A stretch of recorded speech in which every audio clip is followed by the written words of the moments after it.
Bidadari, chapter 101. Itu urusanku. Buka mulutmu dan jangan banyak pertanyaan lagi. Bukannya menjawab, Riko yang tadi matanya menatap ke arah mangkuk ini justru sudah menyiapkan satu suapan lagi untuk masuk ke dalam mulut Aida, membuat Aida tentu saja mencibir padanya sebelum membuka mulut. Dia yang buat peraturan, dia sendiri yang cerita-cerita, protes Aida sambil mengunyah makanannya. Aida tahu kalau lagi makan tidak boleh sambil ngomong, tapi saking gemasnya ya sudah, dirinya mengoceh saja. Tapi kalau kamu sampai mengadu macam-macam pada Dr. Sylvie, awas kamu ya. Tegas Riko yang kini menaruh sendok lagi ke mangkoknya. Dia tidak memperhatikan Aida dengan pandangan yang berlebihan, hanya sekedar menyuapi saja. Mata mereka bertautan, itu pun sekejap. Justru kalau bapak kasih tahu kedua dokter itu, bisa-bisa mereka juga akan menyebar kemana-mana, dan nanti aku pula yang dituduh. Keluh Aida tanpa dia menceritakan apapun obrolannya tadi dengan Sylvie. Itu urusanku. Pak, kedua dokter itu kenal nggak sama Ratu Lebah? Maaf Pak. Aida langsung menutup mulutnya selesai bicara. Maksudku, kenal nggak sama Nyonya Bridgita? Kalau kenal, ntar bapak sendiri yang ribet. Saya pula yang kena. Itu urusanku. Kini mata Reiko menatap serius pada Aida setelah memberikan penegasan. Pikirkan saja urusanmu. Apa yang harus kamu katakan pada mereka dan bagaimana cara kamu bersikap di hadapan mereka. Andai dia tahu apa yang ditanyakan oleh Dr. Sylvie, apalagi dokter itu suami istri. Aku yakin istrinya tidak mungkin tidak cerita pada suaminya. Apalagi mereka terlihat begitu klop dan mesra. Dan sindiran-sindiran itu pasti disadari oleh suaminya. Tapi Aida memilih diam, meski dia tahu kalau ada kecurigaan juga dari Alif. Sekarang logika dari mana? Seseorang yang sudah tahu menginjak beling masih tetap menginjak dalam waktu cukup lama dan membuat robekan di kakinya semakin parah. Tidak ada. Tapi sudahlah, dia bilang aku tidak perlu mengkhawatirkan apapun. Jadi kalau sampai dia menyalahkanku di sini, aku sudah mengingatkan. Bukan urusanku lagi. Namun, sekarang Aida tak mau mengomentari apapun lagi. Setelah Riko menjelaskan seperti tadi. Apalagi ketika sekarang Aida sudah mendengar suara getaran itu. Fokus matanya teralihkan melihat Riko yang langsung mengangkat telepon yang buru-buru. Tunggu sebentar. Tapi sepertinya bukan telepon dari kasihnya. Dia mengangkat di hadapanku. Aida mengambil kesimpulan begini karena melihat Riko langsung memencet tombol hijau tanpa bergeser dari tempat yang didudukinya. Tapi kalau dari kasihnya juga, dia tidak perlu ngumpet-ngumpet dari aku kan? Aku dan dia tak punya hubungan apa-apa. Protes Aida pada dirinya sendiri. Halo? Riko menjawab di depan Aida masih dengan posisi satu tangannya berada di atas meja lipat memegang mangkuk. Oh ya, masuk saja. Kau masih hafal kan bina apartemennya? Saya nggak menggantinya kok. Selesai bicara, Riko menaruh handphonenya di saku. Tak menjelaskan apapun juga pada Aida. Buka mulutmu. Justru langsung mengambil mangkuk dan kembali menyendok membawa makanan ke bibir Aida. Ada tamu Pak? Tanya Aida sebelum menyuap makanannya. Housekeeping. Sepertinya Riko tak mau banyak bahas apapun. Dia menjawab seperlunya saja. Nah, saya ada di sini Pak. Gimana kalau housekeeping tahu saya di sini? Buka mulutmu dan makan saja. Lakukan apa yang perintahkan dan jangan banyak bicara. Riko masih memberikan saran yang sama pada Aida. Memang dari tadi yang banyak berceloteh hanya Aida saja. Sedangkan Riko, kalau tidak benar-benar emosi dan terpancing, dia tidak akan meladeni. Pasti dia lagi banyak pikiran ya. Kenapa dengannya? Tiba-tiba dia banyak diam gini. Bukannya tadi sebelum dokter datang, dia ngomel terus dan bikin emosi. Aida tak tahulah.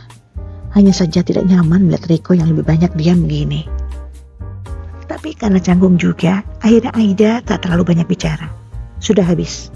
Riko pun menurunkan meja lipat itu di lantai dengan di atasnya piring dan gelas kosong karena dari tadi Aida tersedak jadi air di dalamnya juga sudah habis. Riko berdiri sebelum memutar ke sisi sebelahnya dan mengambil sesuatu di lantai itu. Pak, baju kotor saya itu mau dikemanain? Aida melihat Riko yang mengambil baju kotor. Baju yang memang ditinggalkan Aida di lantai kemarin. Dan tentu saja kalau Riko tidak mengambilnya, dia pun lupa dengan pakaian itu. Aku sudah yakin sekali Dr. Sylvie pasti curiga. Apalagi dia pasti melihat juga kain di bawah ini. Riko mengingatkan sesuatu yang membuat Aida juga baru menyadarinya. Atau mungkin dia berpikir, kamu memang sengaja lupa memindahkan kain-kain ini. Dan dia tidak terlalu menggubrisnya karena tahu kamu lagi sakit. Hipotesa Riko sebelum matanya menatap Aida. Tapi aku tahu dia pasti curiga kalau aku melakukan itu untuk KDRT. Riko mengingatkan sesuatu dan tentu saja ini bukan sebuah candaan. Kalau sikapnya seserius ini, aku jadi tidak enak bicara dengannya. Jadi dari tadi dia diam karena dia memikirkan tentang dua dokter itu pastinya, bukan? Itu tidak membuatnya tenang. Aida mengambil kesimpulan sendiri. Biasanya kan Reiko menghina Aida atau mengomel. Tapi saat ini memang dia tidak mengatakan apapun dan hanya membawa baju itu keluar bersama bagi makanannya. Apa-apaan dia? Aida mencebungkan pipinya saat ngedumel. Bisa-bisanya dia pergi begitu saja setelah membuat perasaan seorang jadi tidak enak. Mana pernah aku berpikir untuk menjebaknya dan buat dokter itu melihat semua darah-darah di baju tadi. Keluh Aida pada seseorang yang memang sudah tak lagi ada di satu ruangan dengannya. Sudahlah, masa bodoh. Yang penting aku kenyang. Lagian juga dia yang buat masalah sendiri. Ngapain aku pusing-pusing? Aku kan cuma korban. Aida memang puas dengan makanannya dan dia sedang manipulasi otaknya untuk tidak terlalu peduli dengan urusan Reiko. Tapi masakannya itu emang enak sih. Apa dia gak diprotes sama kekasihnya? Ngasih makanan masakanku. Karena masakan dia rasanya lebih enak daripada masakanku kok. Bahkan sebetulnya Aida juga ingin nambah. Tapi tentu saja Aida punya etika. Dan kini dia memilih mensyukuri makanannya tadi sambil menyandarkan dirinya. Sebelum Aida melihat ke arah pintu yang handle-nya ditarik seorang. Tolong dibersihkan di sini. Baru juga aku ingin istirahat sejenak. Dia sudah kembali lagi. Dan kenapa harus membawa housekeeping kemari? Bertu Aida yang gagal untuk beristirahat sejenak. Reiko membuka pintu kamar sambil bicara dengan tatapan tidak menjurus pandainya. Aida yakin sekali ada seseorang yang ada bersama dengannya. Ini yang membuat Aida memilih diam di saat Reiko masuk dengan seorang wanita. Tangan wanita itu membawa alat kebersihan. Aida sudah yakin apa profesinya, apalagi saat melihat sikapnya yang tersenyum ramah padanya. Dia masuk sambil mengekor Reiko. Tolong bersihkan kamar mandinya dulu ya, baru nanti ruangannya. Baik Pak, ujar wanita itu patuh. Di saat yang bersamaan Reiko juga mendekat pada Aida. Minum dulu obatnya, ini Mas sudah ambilkan lagi airnya. Mas Roy? Aida menahan geli ketika hanya bibirnya saja tajam mengucapkan itu, yang membuat Reiko tentu saja diam dan melotot padanya sambil menyodorkan air. Aida tidak bersuara kencang, hanya gerakan bibir saja, tapi Reiko tentu paham apa maksudnya. Sumpah, aku mengutuk siapapun yang memberikan nama padaku Reiko. Dari dulu aku sudah bilang pada mereka kalau aku ingin ganti nama, tapi Papa bilang aku tidak boleh menggantinya karena nama itu sangat penting untukku. Dan suatu saat aku tahu betapa pentingnya nama itu. Dan sebetulnya yang mengatakan kalau Reiko adalah Royko memang bukan Aida saja. Tidak mungkin kan dia minta ganti nama pada Endra Adiwijaya kalau baru dibulinya sekarang. Minum cepat, perintah Reiko. Pemaksa, protes Aida. Tapi dia memang mengambil yang diberikan Reiko dan memakan obatnya. Jadi, sekarang di depan housekeeping ini, dia mau aku berperan menjadi apa? Adiknya kah? Pikir Aida mendebak-nebak. Tentu saja bukan istrinya kan? Karena jelas housekeeping pasti tahu kamar seorang istri tidak mungkin berpisah dengan kamar suaminya. Makasih Mas. Suara ini terdengar di telinga Reiko. Roy. Tapi satu suku kata terakhir itu tidak ada suaranya. Bisa tidak? Kamu tidak melakukan guyonan untuk namaku. Gitu aja sewot, cepet tua loh. Sindir di bibir Aida lagi. Tapi aku tidak akan pernah memanggil namanya dengan nama yang seharusnya. Lebih baik manggilnya begini dan buat diriku tetap sadar kalau dia dan aku tak ada hubungan apapun. Bisik hati Aida yang tak pernah mau membuat hatinya terpatri untuk mengatakan kalau Royko adalah orang yang patut dipanggil Mas. Kamu mau tidur enggak? Reiko bertanya sambil menaruh gelas di nakas. Ngapain dia tiba-tiba nanya tidur? Bingung Aida yang langsung milih menggelengkan kepalanya cepat. Enggak. Aku mau duduk aja kayak gini. Tak salah bukan?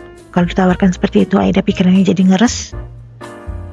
Mau nonton TV, tapi tentu dia tidak tahu apa yang ingin ditanyakan Reiko. Gak juga. Udah, aku mau di sini aja. Paling nanti main handphone kalau mau.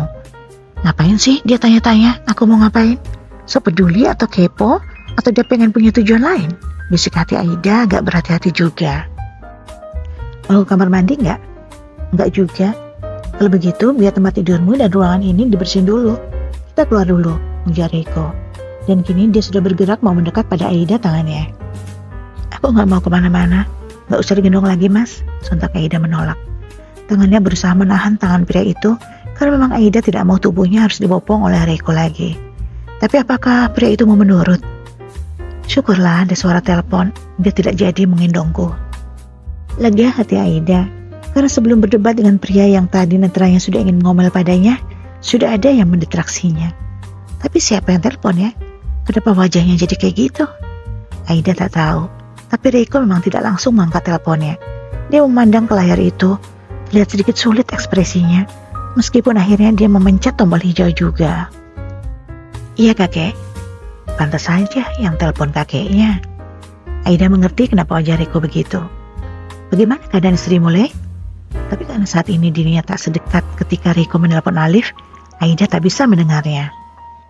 Sudah tidak apa-apa kakek, tidak apa-apa. Apa dia menceritakan tentang aku? Kayaknya deh, matanya menyorot begitu padaku. Benar, sepertinya dia menceritakan tentang aku kan? Gumam hati Aida, tapi dia memang berusaha tak mengganggu dan bukan sekarang waktunya bertanya. Tapi kenapa wajahnya tegang? Pikir Aida di saat telinga Reiko mendengar. Baguslah kalau begitu. Sebentar lagi, kakek akan tiba di apartemenmu. Mau nengokin istrimu.